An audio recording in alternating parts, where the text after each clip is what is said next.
Bonsoir. Alors, dans cet exercice de syllabes, on va poser un grain sur la première case d'un échiquier, 2 grains sur la deuxième case, 4 grains sur la troisième, 8 grains sur la quatrième case, et ainsi de suite. Alors, je pourrais écrire ceci d'une autre façon. Alors, je vais poser 2 à la puissance 0 sur la première case, c'est-à-dire 1. Sur la deuxième case, c'est 2 à la puissance 1. La troisième, c'est 2 à la puissance 2, ça fait 4. La quatrième, c'est 2 à la puissance 3. La dernière case de cette ligne, c'est 2 à la puissance 7. Alors ici, vous aurez 2 à la puissance 8. Et sur la dernière case, vous aurez 2 à la puissance 63. Alors 63, pourquoi? Parce que je commence ici par 2 à la puissance 0. Alors, on vous dit d'écrire un script syllabe qui permet de donner le nombre exact de grains de blé nécessaires pour remplir toutes les cases. Alors, je vais donc sur syllabe. Alors, je vais appeler ça échiquier. Déjà, je vais créer un tableau ligne, bien un vecteur ligne, de 64 cases, mais qui va commencer de la case 0 jusqu'à la case 63. Alors, si j'exécute cette commande, donc, je vais avoir donc ceci.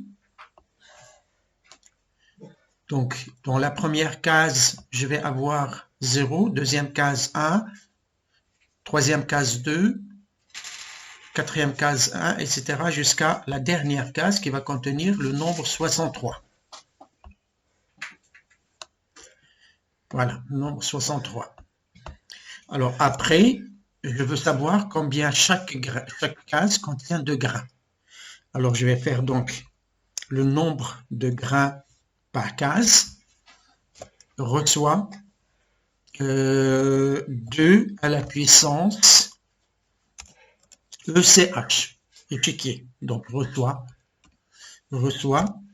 2 à la puissance ECH. Alors CTRL C, je vais copier ça ici, CTRL V, et donc je vais avoir dans la deuxième case 9,223 10 puissance 18. Dans la première case, je vais avoir 1, deuxième case 2, troisième case 4, 8, 16, 32, 64, etc. C'est ce qui est posé, bien sûr, dans l'exercice. Très bien. Alors, quel est le nombre total de graines dans tout l'échiquier? Alors, je vais appeler ça nombre total de graines, une variable à laquelle je vais affecter donc la somme de N, G, C. Et je vais exécuter donc cette commande toute seule. Alors, CTRL V, je vais avoir 1,845 10 puissance 19. Et je vais donc afficher ce message. Donc, le nombre total de graines, virgule. Donc, je vais afficher le message, le nombre total de graines. Alors, deuxième question. Alors, sachant que le poids moyen d'un grain de blé est de 3,5 mg, déterminer la valeur exacte en tonnes du poids total des graines. Alors, on sait que 1 mg égale 10 puissance moins 9 tonnes. 10 puissance moins 9 tonnes. Alors, je reviens vers mon programme. Alors, j'ai déjà le nombre de graines. Alors, le poids en milligrammes des graines est égal au nombre total de graines multiplié par 3,5 mg.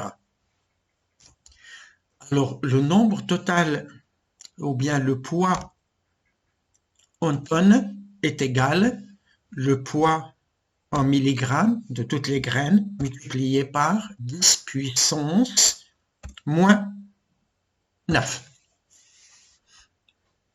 Voilà. Alors, je vais exécuter donc ces deux commandes. Alors, je fais donc CTRL-C, CTRL-V. J'obtiens donc le poids en milligrammes, c'est 6,456,19. Et le poids en tonnes, c'est 6,456 10 puissance 10. Alors, je vais afficher donc ce poids, donc le poids en tonnes, virgule, et je fais le message. Donc, le poids total en tonnes. Voilà. Et après, alors on me dit que la production mondiale, dans la troisième question, sachant que la production mondiale est de 600 millions de tonnes par an, de déterminer le nombre d'années nécessaires pour produire tout ce blé. Alors, donc, je reviens ici.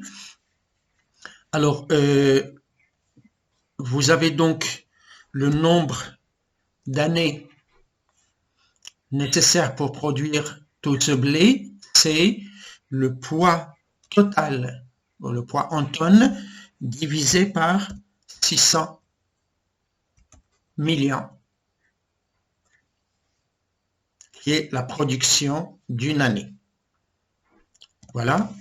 Alors, je vais tester combien je vais trouver. Alors, CTRL-C, CTRL-V ici.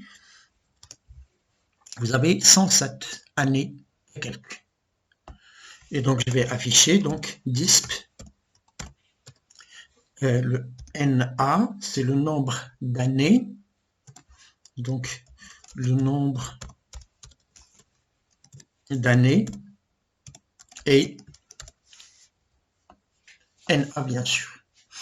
Alors, j'enregistre. Déjà, c'est enregistré. Alors, je réenregistre. J'efface la console. J'exécute mon programme. Alors, il va me donner tout d'un seul coup. Le nombre total de graines est, vous avez 1,845 10 puissance 19. Le poids total en tonnes, c'est 6,456 10 puissance 10. Et le nombre d'années, le nombre d'années, alors je vais ajouter un S ici, le nombre d'années est de 107,6 années, tout simplement. Voilà, j'espère que vous avez bien compris ce programme, qui ne contient aucun traitement itératif ou conditionnel. Et je vous souhaite donc bonne chance et à la prochaine vidéo.